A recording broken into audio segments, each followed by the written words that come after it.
conclusion.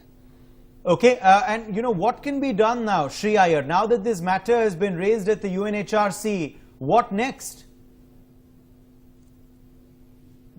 China needs to open up its press, open up itself for the press to go take a look at it for themselves. For too long, democracy has been completely snuffed out. Nobody can report anything that is the truth. It is all regulated and filtered by the government. And that is one of the problems. When there is an allegation like this, there is no way to cross-check the facts. And Joyita is absolutely right. So you need to be able to verify that it indeed did happen. At this time, the Chinese government looks guilty because there is no way to say that this did not happen or this did happen. But the fact that they don't allow anybody else to come in and take a look at their human rights record says that they have something to hide. I mean, I'm just saying perception-wise, we don't know what the truth is. But be that as it may, there's also other allegations that are coming out of China of having exported from diseased pigs some things. There was a story today in PGurus, sorry to blow my own trumpet here, but these things have gone into some medicines that are being prepared for Indian market, and there is a danger that whatever the pigs were infected with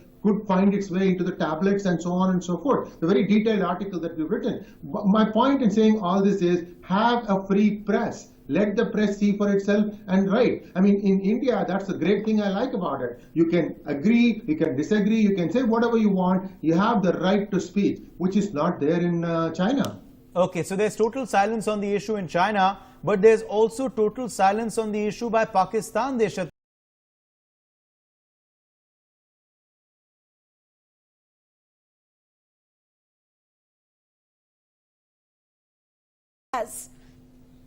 Okay. Sree Iyer. I couldn't agree with Joyita more. As a matter of fact, after Modi's visit, now there's a whole host of US congressmen and women who have written to the UN representative expressing concern at the lack of communications in Kashmir, also expressing concern about what is happening to minorities in India. They just have taken 3 or 4 pet phrases, put them together, and they have written to the UN representative. And we are questioning them, putting them on the mat, asking them to explain where they got their facts from, because the government stats from the United States says otherwise. So this kind of questioning needs to be also done by the Indian government. I'll give you another example. The United Kingdom Labour Party unanimously voted on 23rd or 24th of September to rake up Kashmir at the United Nations if they came to power. We know that UK could be going to elections. There's a possibility that Labour Party could come to power. Then what did India do? India, the next day, I believe, withdrew the invitation to the Labour Party for one of the parties that they were hosting at the embassy. That's the kind of muscular response that India needs to do, not just to United Kingdom, but to everybody who's basically peddling fake narratives. And this has to stop. And I would really, really hope that India adopts the same kind of muscular attitude towards China, the way China is doing towards India.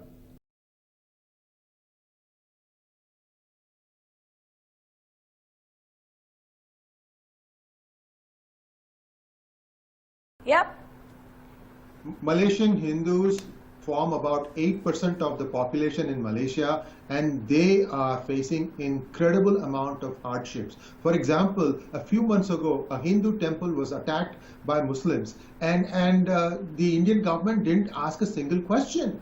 We should have stood up for our own people. I mean, if you say that minorities have to be protected, it's not just in India; it's the worldwide problem. And also, I will tell you that the Malaysian Hindus, from humanity don't really perspective, I have totally agree, sir, but not from the religion perspective. Let me finish, please.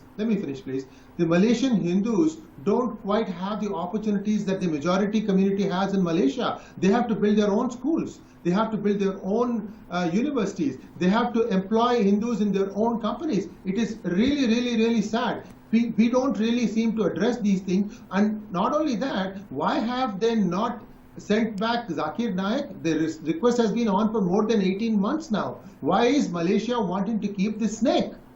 We want to deal with him according to the laws of India.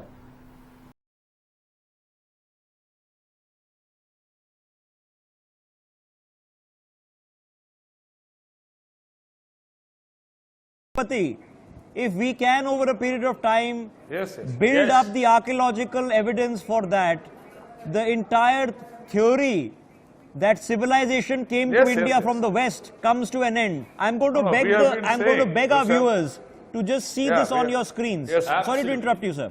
On the left side are the symbols that have been found in Kiradi in Tamil Nadu. Yeah, see. On the right sides are the concordant symbols that are found in Harappa and Mohenjo-daro.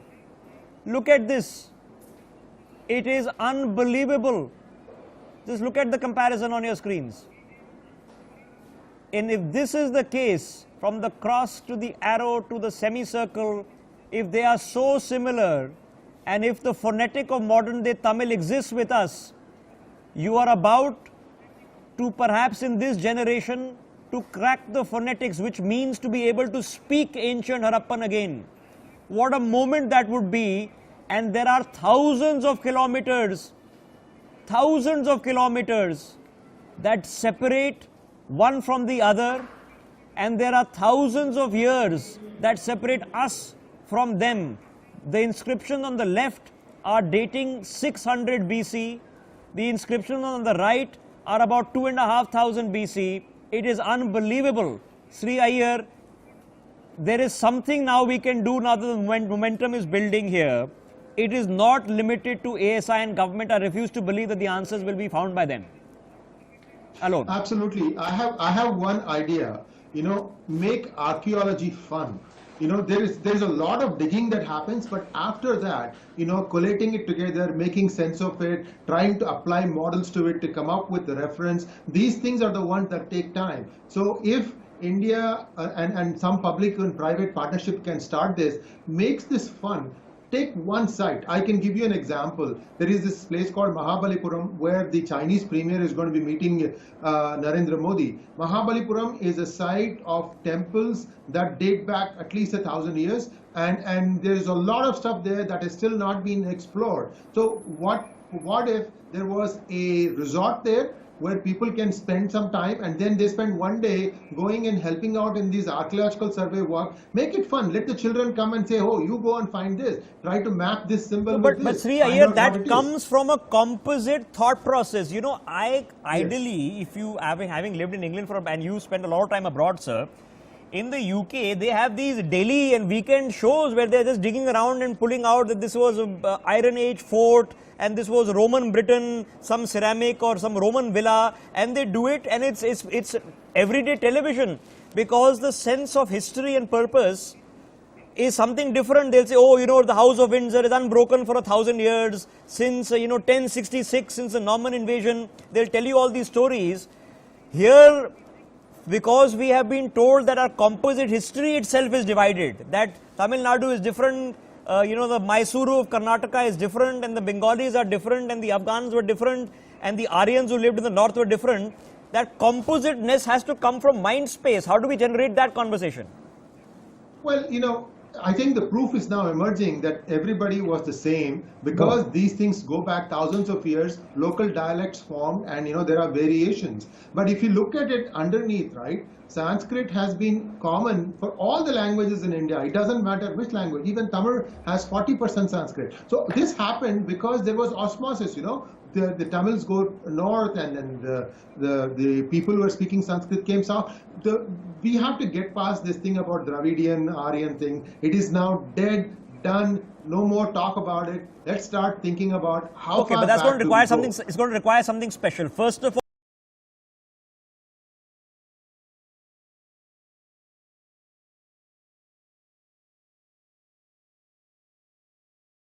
And let me let me get in Sree Iyer. He's got his ear to the ground, so to say. Diplo Basher is how Munir Akram was called when he had that terrible incident, which by the way is not allowed in Sharia, in Islamic law. I was going through the entire incident, but that's besides the point. The larger issue is that who takes the onus for Imran Khan's miserable show, for Pakistan's complete isolation and its inability to build a narrative supported by the global community? Who takes the blame for it, Sree Iyer? It can't obviously all be Malia Lodhi's fault. She cannot distinguish between the British Foreign Minister and the British Prime Minister.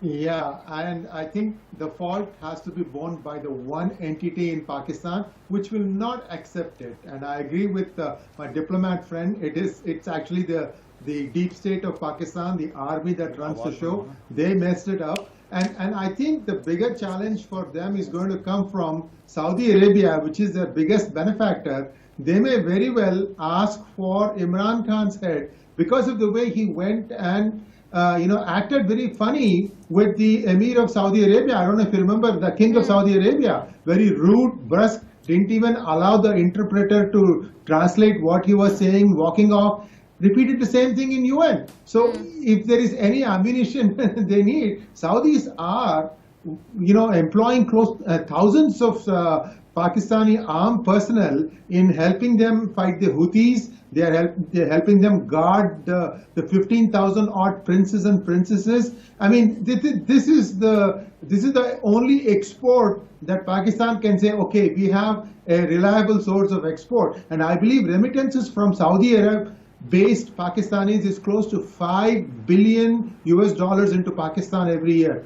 It's a very big number. If that is at risk, then guess who? Imran Khan will go.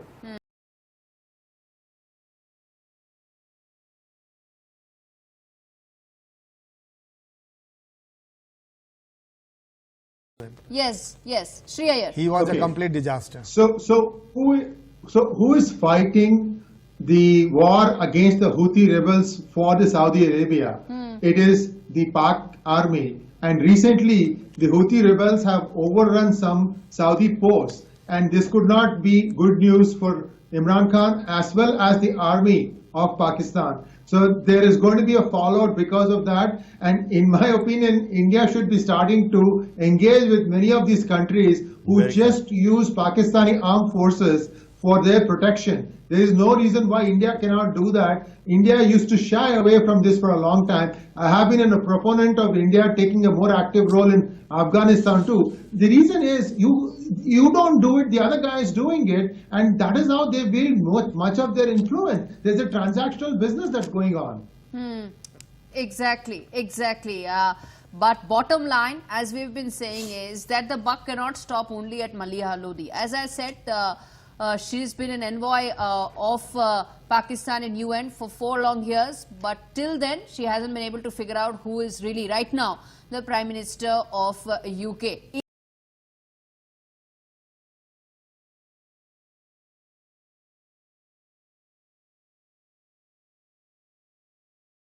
Look forward for all there has to things. be a momentum shifter. Places like Rakhigarhi need to be the Stonehenges of India, where millions of tourists from all across the globe come because they represent something that is quite amazing. These paleo channels need to be documented, if required, certain portions excavated and recreated, because they tell a story, and the story which we don't know. We don't know who we are, where we came from, and what a crying shame that is. I'm short of time. Sree Iyer, what do we do? Well, I think we need to make knowing our history something that is cool. And for that, I think private enterprise should step in. It's my belief that if they take up one particular area and make that a success, build the infrastructure around it, have good hotels to stay, good access points, and people come and watch these things. The amount of, explanation of what is happening and how things are progressing, I think that will start generating a lot of interest. Today, if you look at somebody from outside of India wanting to travel to India, they usually have 2 choices: explore the southern part of India or explore the northern part of India. These tours typically last about 2 weeks. But what I am talking about is something which is even more longer, where, children, especially those from United States and United Kingdom, they can spend a whole summer helping out with a lot of these works. So and it's helpful for their resumes. That's what I'm trying to say. And hours and I've been to the Taj Mahal several times. I'm sure many people watching this broadcast, if not all, would have visited at least once in their lifetimes. And all due respect to a great monument, and it's part of our history, we should be proud of it, and we go to great lengths to preserve it. But to not have a mention of anything beyond that? Now, how many people watching this broadcast have at least heard of Stonehenge? And how many people of you have heard of Rakhi Gadi before this debate? Shame on whom is the first.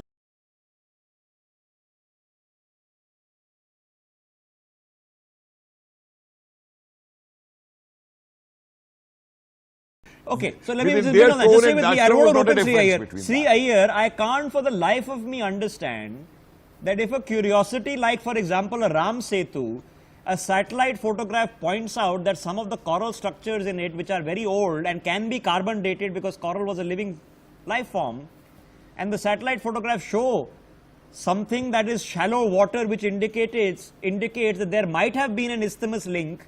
We don't know. That we should claim that this was all mythology, that if a paleo channel is found by scientists, that we should claim that this is some sort of Hindutva agenda. I have been appalled, sir, by some organization, media organizations who have been panning all this work, making an effort to dismiss that none of this is actually authentic. I can't for the life of me understand why they are not even curious. You know, it goes to show how much fake narrative pays.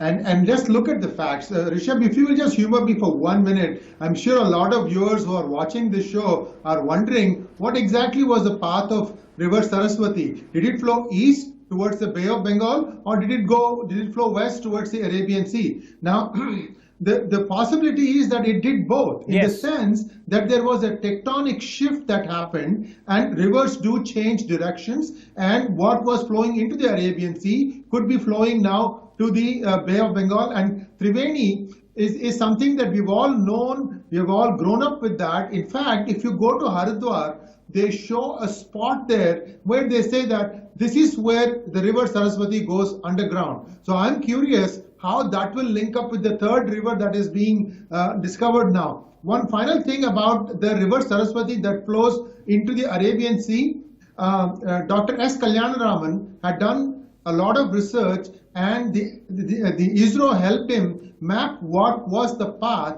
and they in fact dug holes along this path, and they found underground water flowing. You're talking about you're talking about the Ghagra channel. That's the other paleo channel, and that's the incidental channel that runs past Rajasthan into Gujarat and parallel to the Indus. This is a shorter paleo channel, which is about 45 kilometers long, which ends up very near Prayagraj, which is the ancient site of the Triveni Sangam. Now, now there is of course stories, but now this is science. You can't say that this riverbed did not exist, or that the BJP created the riverbed 3,000 years ago because they wanted to win some votes in 2019. It just doesn't.